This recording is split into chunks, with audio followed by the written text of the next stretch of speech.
사사기 말씀 함께 나누겠습니다. 사사기 8장 10절부터 17절에 있는 말씀입니다. 기드온 대 숫꽃, 이런 제목으로 함께 말씀 나누겠습니다. 얼마 전에 제가 아이들과 함께 어느 가게에 들어가서 햄버거를 하나 먹는데요. 어떤 분이 저희 테이블로 다가오시더니 이런 얘기를 하셨습니다. LA 다저스 팬이면 이 가게 들어올 때 돈을 더 내고 들어와야 되는데 웃으면서 이런 농담을 하는 겁니다. 알고 봤더니 그분은 그 가게의 매니저였고요. 또 이분은 그 야구팀들 중에 샌프란시스코 자이언츠 팬이었습니다. 제가 그때 마침 그 LA 다저스 모자를 쓰고 있었거든요. 그래서 이분이 다가오셔서 그런 농담을 하신 거예요. 여러분, 사람들은요, 어느 팀 이렇게 대결 구도를 만드는 것에 대해서 흥미있어하고 또 중요하게도 생각합니다. 오늘 그런 의미에서 제가 설교 제목을 기드온 대 숫꽃 이렇게 정해봤습니다. 마치 LA 다저스 대 샌프란시스코 자이언츠 이렇게 얘기하는 것처럼 그렇게 한번 정해봤습니다. 오늘 본문에 보시면요, 이 기드온과 숫꽃이라는 지역에 사는 사람들 사이에 상반된 모습을 표현해 주고 있습니다. 사실 기드온과 숫꽃에 사는 사람들은 이스라엘 한 나라의 한 백성들이거든요. 이스라엘이 미디안을 대항해서 큰 승리를 거둡니다. 그동안 이스라엘을 학대하고 괴롭혔던 그 미디안을 이스라엘로부터 몰아낸 거예요. 대승리를 거뒀습니다. 여러분, 이것은 누군가의 한 사람만의 승리가 아니라 이스라엘 전체의 승리 아니겠습니까? 그런데 기드온과 그의 사람들은 기뻐하고 즐거워하는데 이 숫곳에 사는 사람들은 이 대승에도 불구하고 그 기쁨에 동참하지를 못합니다. 오히려 그때에 징계를 당하고 고난을 받습니다. 이런 상반된 모습, 왜 이런 일이 벌어졌을까요? 제가 가끔 말씀드리는데요, 예수님이 이 땅에 사역하시면서 말씀 전하시고 선포하시고 가르치시고 병든 자를 고치셨습니다. 그때 많은 사람들이 예수님 주변에 몰려들었어요. 그런데 그 군중들은요, 다른 사람이 치료받고 다른 사람이 은혜 받는 것 지켜보기만 했을 뿐 자신들이 그 은혜의 주인공이 되지는 못했어요. 예수님 바로 주변에 있으면서도 말입니다. 마찬가지예요. 하나님께서 지금 이스라엘에 큰 승리를 주셨는데 그 승리를 지금 얻었는데도 불구하고 숫곳 사람들은 함께 즐거워하거나 함께 기뻐하지를 못하고 오히려 징계를 당하고 있다는 겁니다. 여러분, 사실 이거 안타까운 또 억울한 일 아닙니까? 여러분, 우리도 마찬가지입니다. 하나님께서 이 교회를 통해서 여러분들과 저에게 때로는 말씀을 선포하시고 때로는 하나님의 능력을 보여주십니다. 그런데 어떤 사람들은 그 말씀 듣고 기뻐하고 하나님의 능력을 체험하는데 동일한 곳에 있으면서도 어떤 사람들은 그 하나님의 말씀을 듣지 못하고 하나님의 능력의 주인공이 되지 못합니다. 여러분, 우리가 그래서는 안 됩니다. 하나님이 주시는 그 승리, 하나님이 주시는 그 은혜를 받고 얻고 기뻐하는 그런 여러분들과 제가 될 수 있기를 간절히 축복합니다. 어떻게 숫꽃처럼 되지 않고 숫꽃에 사는 사람들처럼 되지 않고 이 기드온처럼 이 승리를 체험하고 경험하게 될 수 있을까요? 오늘 본문의 말씀을 통해서 세 가지로 좀 살펴보도록 하겠습니다. 첫 번째로요, 하나님의 말씀을 전적으로 신뢰해야 합니다.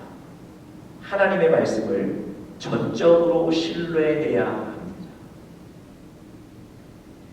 오늘 본문의 내용은 이런 겁니다. 그 미디안 연합군의 숫자가 13만 5천 명이었는데요. 전쟁이 시작되면서 그 중에 12만 명이 그 전쟁 중에 쓰러지게 됩니다. 그리고 남은 15,000명은 너무 놀라고 두려워서 도망가기에 바쁜 패잔병들이 되었습니다. 그런데 이 기드온과 300명의 군사들이 그 15,000명의 패잔병들을 끝까지 쫓아가서 그들까지 섬멸하는 그런 내용들이 오늘 본문에 기록되어 있습니다. 여러분, 성경을 보면서 궁금한 게 있었어요. 왜 기드온이 그 남은 15,000명을 끝까지 쫓아갔을까? 여러 가지 정황상 사실 그 15,000명을 쫓아갈 이유가 없을 것 같습니다. 여러분, 이미 기드온과 이스라엘은요 큰 승리를 거두었잖아요. 13만 5천 명 중에 12만 명이 쓰러졌으면 이미 이 전쟁은 승리한 것이죠. 나머지 15,000명이 남기는 했지만 그들 패잔병이거든요. 도망가기에 급급한 사람들이랑 싸울 의지나 힘이 없는 사람들이에요. 굳이 그 사람들 쫓아가서 섬멸할 이유가 없습니다. 뿐만 아니라 지금 기드온의 군사 300명은 어떤 상황입니까? 지난주 본문에서 말씀드렸는데요. 몸과 마음이 다 지친 사람들이에요. 더 이상 무언가 하기가 어려운 상태에 놓인 사람들입니다. 그리고 아무리 패잔병이라 하더라도 15,000명의 숫자는요, 이 기드온과 군사 300명에 비하면 50배나 많은 숫자입니다. 혹시 그들과 맞닥뜨려 싸울 때 질 수도 있지 않습니까? 그러면 지금 이 큰 승리가 날아가 버리거든요. 여러분, 여러 가지 정황들을 살펴봤을 때 굳이 기드온이 300명 데리고 그 15,000명의 패잔병들 쫓아갈 이유가 없는데, 오늘 본문에 보시면 그들을 쫓아가서 완전히 섬멸해버립니다. 왜 그랬을까요? 사실은 성경을 읽으면서 이 부분을 고민하면서 하나님께서 이 전쟁이 시작되기 전에 기드온에게 주셨던 약속들을 주목하게 됐습니다. 그 약속들 중에 하나가 7장 14절에 나와 있는데요. 이렇게 말씀하시죠. 하나님이 미디안과 그 모든 진영을 그의 손에 넘겨주셨다. 하나님이 미디안과 그 모든 진영을 기드온의 손에 넘겨주셨다. 여러분, 이 얘기가 그 전투가 시작되기 바로 직전에 하나님께서 기드온을 그 적진에 한번 보내시죠. 기드온이 부하한 사람 데리고 적진에 들어가서 적들끼리 하는 대화를 들은 건데요. 그 대화가 바로 이런 겁니다. 하나님이 이 미디안의 연합군의 모든 것을 기드온의 손에 주셨다는 거죠. 넘기셨다는 거죠. 여러분, 하나님께서 그 적진에 들어가게 하셨기 때문에 그곳에서 들은 얘기는 하나님이 주신 얘기거든요. 하나님의 약속이 바로 이겁니다. 미디안 연합군의 일부만 주겠다는 것이 아니고요. 그 모든 연합군 군대를 너의 손에 넘기겠다는 겁니다. 영어 성경에 보면 whole camp라고 나와 있습니다. 그 적들의 모든 캠프들을, 사람들을 이 기드온에게 넘기겠다고 약속하신 거예요. 여러분, 아무리 생각해봐도 정황상 기드온이 그 15,000명 따라갈 이유가 없는데, 여러분, 기드온은요, 하나님이 그 주신 말씀을 전적으로 신뢰했기 때문에 그 15,000명을 따라가서 그들까지도 완전히 섬멸하는 그 큰 승리를 거두게 된 겁니다. 하나님이 주신 말씀, 하나님이 반드시 이루실 것입니다. 하나님이 주신 그 말씀을 우리가 놓지 않는다면, 우리가 실망하거나 절망해서 그 말씀들을 포기하지 않는다면 하나님은 약속하신 말씀들을 반드시 이루시는 줄 믿습니다. 여러분과 제가 기드온처럼 하나님께서 우리에게 주신 말씀들을 끝까지 전적으로 신뢰하며 나아가야 될 줄 믿습니다. 하나님께서요, 우리의 예배를 통해서 말씀을 주기도 하시고요, 각자의 묵상과 또 큐티 가운데 하나님이 말씀하시기도 하고요, 또 영적인 사람들과의 교제 가운데 하나님이 말씀을 주시기도 하십니다. 여러분들과 저에게 하나님은 말씀을 주셨어요. 내가 이것을 채울 것이다. 내가 이것을 치료할 것이다. 염려하지 말고 두려워하지 마라. 여러분, 하나님은 여러분과 저에게 말씀을 주셨는데 삶의 현장으로 돌아가면 그 하나님의 말씀들을 사실 우리 손에서 놓게 됩니다. 지금 현재의 상황들이 하나님의 약속과 같지 않거든요. 지금 현재의 상황들이 그렇게 변할 것 같지 않거든요. 하나님이 우리에게 주신 말씀을 다시 놓는 거예요. 여러분, 이것은 하나님의 능력을 경험할 수 있는 기회를 우리가 발로 차버리는 거예요. 하나님이 우리에게 주시는 그 능력을 우리 스스로 거부해버리는 겁니다. 여러분, 오늘 기도원처럼 하나님이 우리에게 말씀해 주셨다면 그 말씀을 전적으로 신뢰하고 믿고 끝까지 나아가는, 그래서 하나님이 주시는 승리를 경험하는 여러분과 제가 될 수 있기를 간절히 바랍니다. 두 번째로요, 우리가 승리를 경험하고 승리를 얻기 위해서는 하나님에 대한 기대를 멈추지 말아야 합니다.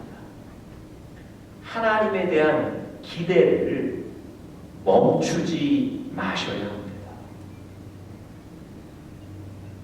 여러분, 하나님에 대한 기대를 멈추게 되면요, 우리 나름대로 적당한 선을 정해서 더 이상 거기에 멈추고 더 이상 나가지 않게 됩니다. 이 정도면 됐지. 여기까지면 됐어. 그리고는 더 이상 하나님이 주실 것을 기대하지 않는 거예요. 아까도 제가 말씀드렸지만 기드온의 300 용사가 15,000명의 그 패잔병들을 끝까지 쫓아갑니다. 싸울 의지가 없는 사람들이고 싸울 힘이 없는 사람들인데 굳이 그들을 쫓아갈 이유가 없다고 말씀드렸어요. 그럼에도 이 기드온이 끝까지 쫓아가는 이유가 또 한 가지 더 있습니다. 그것이 뭐냐면 하나님에 대한 그 기대를 멈추지 않는 거예요. 그저 적당한 선에서 멈출 수 있는데 그렇게 하지 않고 하나님께 대한 기대를 거두지 않고 끝까지 달려가는 겁니다. 사실은요, 이 15,000명의 적군들조차 기드온이 쫓아오지 않을 거라고 생각했어요. 여러분, 11절 한번 보십시오. 적군이 안심하고 있는 중에, 적군이 안심하고 있는 거예요. 왜 안심했겠습니까? 자기들을 따라올 이유가 없다고 자기들도 생각한 거예요. 기드온과 이스라엘 군사들이 우리를 따라오지 않을 거라고 자기들도 생각했기 때문에 도망하는 중에 안심했던 거예요. 여러분, 여러 가지 정황상 쫓아갈 이유가 없었단 말이죠. 그런데 하나님이 기드온에게 완전한 승리를 주신다고 약속하셨기 때문에 그 하나님에 대한 그 기대를 멈추지 않는 거예요. 하나님이 하신 일에 대한 기대를 가지고 끝까지 최선을 다해 나가는 겁니다. 만약에 이 기드온이 하나님에 대한 기대를 멈추었다면요, 300명 데리고 요단강 건너지 않았을 겁니다. 지금 요단강까지 건너면서 그 15,000명 쫓아가는 중이거든요. 여러분, 이미 대승을 거두었기 때문에, 그리고 자기 병사들은 많이 지쳐 있었기 때문에 요단강가에 멈추는 것, 아니 거기까지만 가는 것에도 만족했을 거예요. 이 정도 승리면 충분하다고 생각하고 더 이상 쫓아가지 않았을 겁니다. 그런데 이 기드온은요, 하나님이 하실 그 일을 포기하지 않는 거예요.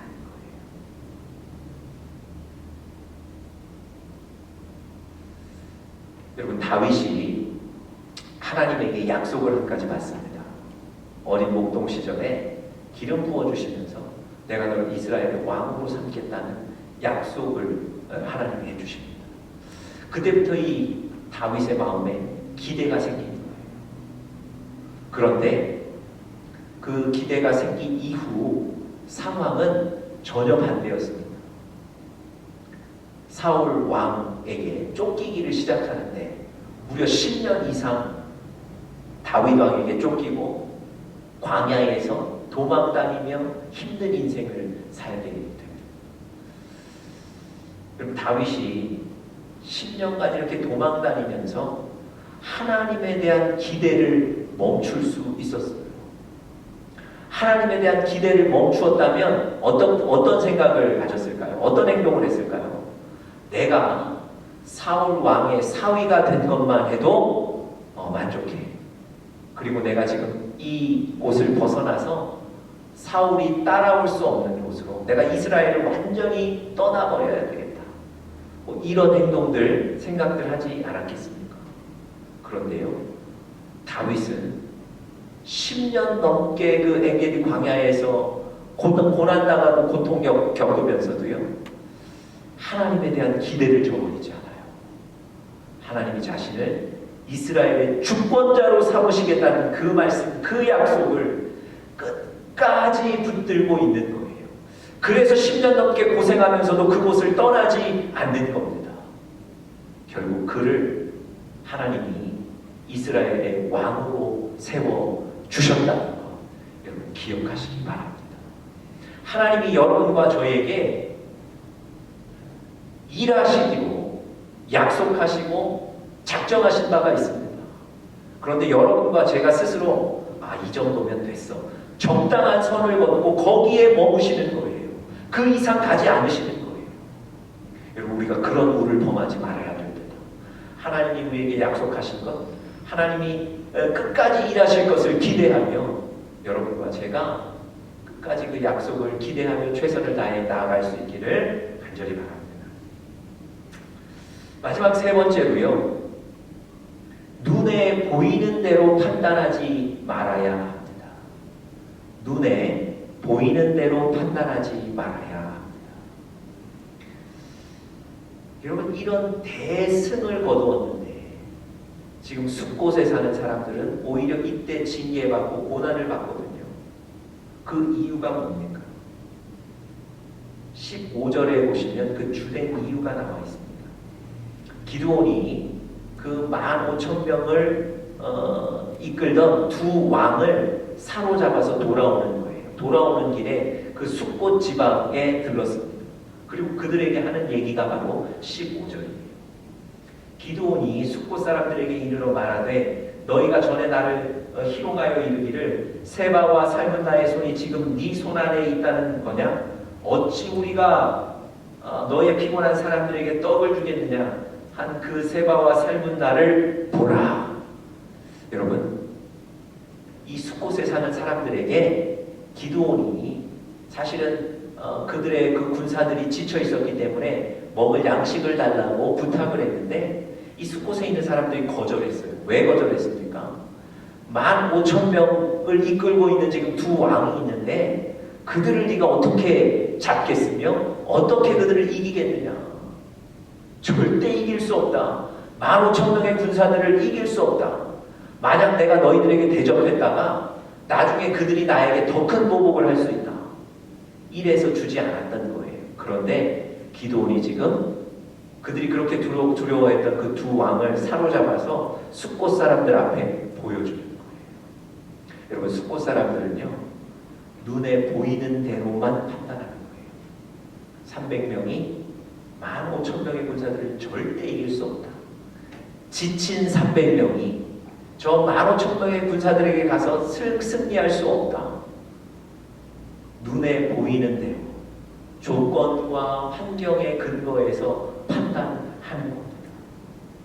그런데 여러분, 우리가 믿고 우리가 주인으로 삼고 있는 그 하나님은 어떤 분이십니까? 눈에 보이는 조건과 환경 아래에 머무시는 분이십니까? 아니요, 결코 그렇지 않습니다. 우리 하나님은 조건과 환경과 문제 위에 계신 분입니다. 그 모든 것들을 다스리는 분이십니다. 그렇기 때문에 300명으로 그 모든 미디안의 군대들을 이기게 하실 수 있었던 겁니다. 여러분, 여러분과 제가 눈으로 보이는 것대로 판단하면 하나님의 이 능력을 경험하지 못하는 거예요. 그렇지만 믿음의 눈으로 바라볼 때 하나님이 주시는 이 귀한 승리들을 경험하게 되실 줄 믿습니다. 여러분, 하나님이 왜 기드온의 군대를 300명으로 줄이셨죠? 하나님이 승리하게 하셨다는 것을 분명하게 보여주기 위해서 기드온의 군대를 300명까지 줄이신 거예요. 인간적인 눈으로 볼 때는 300명 가지고 13만 5천 명과의 전투는 도저히 나갈 수 없는 겁니다. 그런데 하나님은 그 일을 하시는 거예요. 여러분, 여러분과 제가 이런 하나님을 경험해야 될 줄 믿습니다. 여러분, 믿음의 눈으로 바라보십시오. 여호수아와 갈렙이 가나안 들어가기 전에 그 정탐팀에 소속돼서 가나안 땅을 정탐하지 않습니까? 이 두 사람 외에 다른 정탐꾼들은 절대 우리가 가나안을 정복할 수 없다고 얘기하죠. 그런데 이 여호수아와 갈렙 두 사람은 똑같은 것을 보고 왔는데도 지금 당장이라도 우리가 그 가나안에 들어가 전쟁하면 우리가 이길 수 있다는 거예요. 우리가 정복할 수 있다는 거예요. 여러분, 12명의 사람들이 본 것이 틀리지 않습니다. 그 가나안 원주민들의 아주 기본이 장대하고 큰 용사들의 모습 다 보고 왔어요. 그런데 이 여호수아와 갈렙은 왜 지금이라도 들어가면 우리가 이길 수 있다고 얘기하는 겁니까? 하나님이 그 가나안 땅을 우리에게 주시겠다고 약속하셨기 때문에 그 하나님의 약속을 바라보는 거예요. 그 큰 용사들 바라보는 게 아니라 하나님이 주시겠다고 약속하신 승리, 하나님의 말씀을 믿음의 눈으로 바라본 겁니다. 여러분, 다른 사람들은 가나안에 들어가지 못했지만 여호수아와 갈렙은 그 가나안에 들어가서 그 땅을 차지하고 하나님이 주시는 승리를 맛보게 된 줄 믿습니다. 여러분과 제가 눈에 보이는 조건들, 환경들 보고 절대 판단하지 말고요. 믿음의 눈으로, 영적인 눈으로 하나님 말씀에 근거하여 보고 판단하는 그런 우리 살아가는 영적인 가족들 되시기를 간절히 축복합니다.